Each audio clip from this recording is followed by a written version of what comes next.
तो दोस्तों हाल फिलहाल ये जो सिनेमा कौन चल रहा है, तो जितनी भी बड़ी मूवीज हैं तो उनको प्रमोट करने के लिए जो उनके मेकर्स है वो वहाँ गए हुए हैं। इंडिया की तरफ से अपना नामित मल्होत्रा और रॉकिंग स्टार यश गए हुए हैं। तो पहली बात तो ये कि एक इंटरव्यू आता है जिसके अंदर नामित मल्होत्रा और रॉकिंग स्टार यश होते हैं, कई सारी जो है डिस्कशन चल रही होती है। तो ठीक है, इतना ठीक था। फिर मैं देखता हूँ थोड़ी देर बाद एक और इंटरव्यू, फिर एक और इंटरव्यू, तो बाद में पता चलता है कि भाई मल्टीपल इंटरव्यूज हुए हैं और हर एक की ड्यूरेशन लगभग 15 मिनट के आसपास रही है। और मैंने ये भी नोटिस करा है कि भाई हर एक इंटरव्यू में सेम क्वेश्चन था, सर यश का जो काम है वो कैसा है, स्टोरी क्या है, और भी कई सारे क्वेश्चन थे। तो वो क्वेश्चन कोई भी इतना बड़ा नहीं था, ना आंसर उतना बड़ा था। लेकिन मेन बात यह है कि मेरे को पूरे इंटरव्यू के अंदर जो रॉकिंग स्टार यश हैं तो वो थोड़े से नर्वस देखने को मिलते हैं। और आपको लग रहा होगा कि भाई rocking star Yash as a Ravan के तौर पर वहां मतलब जो है रिप्रेजेंट करने गए हैं, तो खाली ऐसा नहीं है। रॉकिंग स्टार यश जो है वो रामायणा मूवी के प्रोड्यूसर भी हैं। और खाली इसी की बात नहीं हुई, मेन बात यह है कि देखो जो बैनर उनका लगा हुआ था, ठीक है, वो जितनी भी हॉलीवुड मूवीज है तो उन सबसे बड़ा एक बैनर लगा हुआ था, जिससे क्या है दोस्तों, कई सारे लोगों का जो है अटेंशन उस बैनर की तरफ गया और उन्हें लग रहा था कि भाई यही सबसे बड़ी मूवी होने वाली है इस साल की, तो इसको अच्छे से कवर करना है। और जब जो इंटरव्यू लेने के लिए जब लोग वहां पहुंचे तो उनका क्वेश्चन खाली रामायणा तक नहीं रहा, उनका क्वेश्चन जो है रॉकिंग स्टार यश की मूवी टॉक्सिक का भी था। मतलब आप ये कह सकते हो कि प्रमोट करने गए थे रामायणा को, लेकिन रामायणा के साथ साथ जो है टॉक्सिक का प्रमोशन फ्री में हो गया। और खाली इतना ही नहीं, 9 मिनट का एक पूरा ट्रेलर भी दिखाया गया है, कई सारे सीन्स दिखाए गए हैं टॉक्सिक के, और जिसे देखकर वहां की जो ऑडियंस है वो सही में थोड़ा बहुत शॉक हो गई है, बहुत ज्यादा। ठीक है, क्योंकि रॉकिंग स्टार यश के अकॉर्डिंग ये मूवी एक हिस्टोरिक मूवी है, ठीक है, अपना हिस्ट्री से रिलेटेड है, जो अपना इंडिया आजाद हुआ था तो उससे पहले की टाइमलाइन पर बेस है। और दूसरी बात यह है कि इसके अंदर आपको थोड़ी बहुत माइंड गेम आपको देखने को मिलेगा ही, ऊपर से बाप बेटी की फाइट है ही, और दोनों का रोल जो है रॉकिंग स्टार यश प्ले कर रहे हैं। और इसके साथ ये भी बात है कि देखो, बाहुबली मूवी आई थी तो उसके अंदर प्रभास ने 2 रोल प्ले करे थे, लेकिन कभी भी आपने इमेजिन करा है कि दोनों की अगर फाइट हुई होती तो वो चीज अपने को बाहुबली में देखने को नहीं मिली, लेकिन टॉक्सिक के अंदर अपने को आमने सामने में जो फाइट है वो देखने को मिल सकती है। फिर दोस्तों कुछ रिपोर्ट ये भी सजेस्ट कर रही है कि जो अल्लू अर्जुन की मूवी राग का जो अभी हाल फिलहाल जो उसका पोस्टर आया है, तो उसे देखकर बंदे कह रहे हैं कि भाई इसके अंदर जो है शाहरुख खान का कैमियो हो सकता है। इसके पीछे का रीजन ये है कि शाहरुख खान ने भी इस पोस्टर को जो है शेयर करा था। अब देखो, बात तो काफी तक सेंस बनाती है, क्योंकि इस मूवी के अंदर अल्लू अर्जुन है, ऊपर से एटली है और दीपिका पादुकोण है, और तीनों से अच्छी बॉन्डिंग है शाहरुख खान की।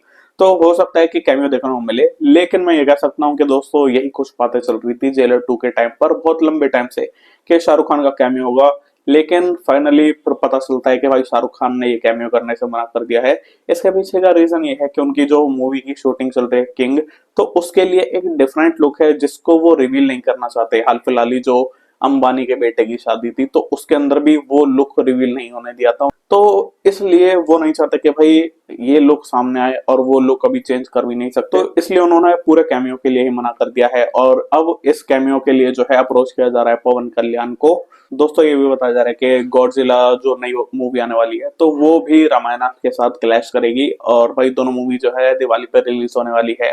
विकी कौशल की मूवी महाअवतार परशुराम जो है तो उसमें विकी कौशल के अपोजिट फीमेल लीड में अपना श्रद्धा कपूर को लिया जा रहा है।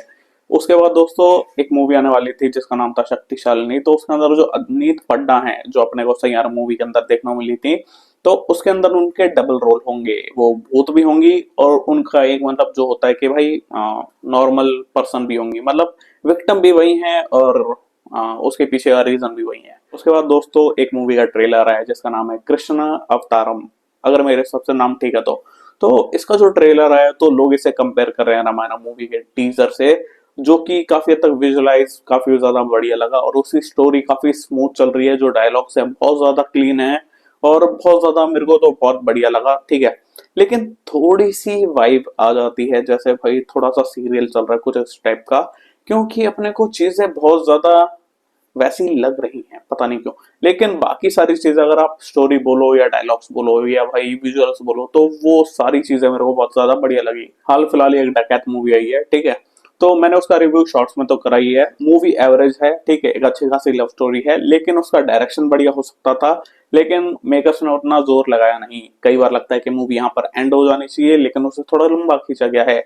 लेकिन ओवरऑल मैं कह सकता हूँ कि भाई काफी बढ़िया, मतलब अगर मूवी बढ़िया है तो एक्टर्स की परफॉर्मेंस को लेकर तो दोस्तों कार्तिक आर्यन की जो मूवी थी नागजिला, तो बताया जा रहा है कि अगले साल मतलब 2027 में फरवरी में रिलीज होगी। लेकिन उसी टाइम एक और क्लैश के लिए मूवी आगे बढ़ गई जिसका नाम है फोर्स 3, ठीक है, जॉन अब्राहम की मूवी है और ये मार्च में आएगी, 19 मार्च को। और उसी टाइम पे अपना महेश बाबू की बनारस की मूवी भी आएगी और स्पिरिट भी आएगी। तो भाई क्यों इतना बड़ा रिस्क लेकर टक्कर लेने की ट्राई कर रहे हो? तो दोस्तों जो रामचरण की मूवी पैडी है, तो इसको लेकर मेरे को समझ ही नहीं आ रहा मेकर्स आ क्या रहे हैं। क्योंकि पहले मूवी पोस्टपोन हो जाती है, फिर दोबारा पोस्टपोन हो जाती है, फिर रूमर्स आने लग जाते हैं कि भाई ये मूवी जो है जून में रिलीज होगी। लेकिन फिर जब यश जो है, ठीक है, कंफर्म करते हैं कि सिनेमाकॉन में कि टॉक्सिक जो है 4 जून को ही रिलीज होगी, तो दोबारा से पैडी पोस्टपोन हो जाती है। अभी हाल फिलहाल ही एक मूवी आई है द मम्मी, ठीक है। तो जब मैंने इस मूवी को देखा, इसका बजट जो है अपना कल की 2898 एडी के आसपास ही 650 करोड़ के बजट में बनी ये मूवी है। और भाई इतनी बेकार स्टोरी लाइन, भाई मूड खराब हो गया। बस यही सब दिखा रहे थे कि कभी उंगली काट के खा गए, कभी वही इंसान की खाल खिंच गई, बस इतना ही, ठीक है। कोई स्टोरी नहीं है, कुछ भी आपको डरावना मेरे को तो नहीं लगा, और ना ही उसकी स्टोरी मेरे को बढ़िया लगी। और भाई सीक्वल के नाम पर भाई अब ये जो स्टार्ट कर रहे हैं हॉलीवुड में भी कि भाई कुछ भी आए लपेटे जाओ, तो ये चीजें बहुत ज्यादा बेकार लग रही है। संजय लीला भंसाली की जो मूवी थी लव एंड वॉर, तो कई रिपोर्ट्स जो हैं वो ये चीज कंफर्म कर रही है, कह रही है कि भाई ये मूवी जो है 21 जनवरी को रिलीज होगी 2027 को। और उनकी जो नेक्स्ट मूवी है उसके मल्टीपल अपडेट्स आ रही हैं सामने, लेकिन अलग अलग। कुछ रिपोर्ट्स ये क्लेम कर रही हैं कि भाई संजय लीला भंसाली और दीपिका पादुकोण की एक मूवी आएगी। फिर कुछ रिपोर्ट्स ये क्लेम कर रही हैं कि शाहरुख खान और आलिया भट्ट की एक मूवी आएगी। फिर ये भी बताया जा रहा है कि संजय लीला भंसाली जो है आलिया भट्ट को लेकर एक स्टैंड अलोन मूवी बनाएंगे। अब जाहिर सी बात है कि इतनी सारी मूवी को एक बंदा नहीं बना सकता, जबकि वो ऑलरेडी अभी एक मूवी पर काम कर रहा है। तो दोस्तों आप समझ सकते हो ये सारा पीआर टीम का खेल होगा या फिर कुछ फेक न्यूज चल रही है, ठीक है। तो आज के लिए बस इतना ही। अगर आपको वीडियो पसंद आए तो वीडियो को लाइक करें, चैनल को सब्सक्राइब करें एंड थैंक्स फॉर वॉच।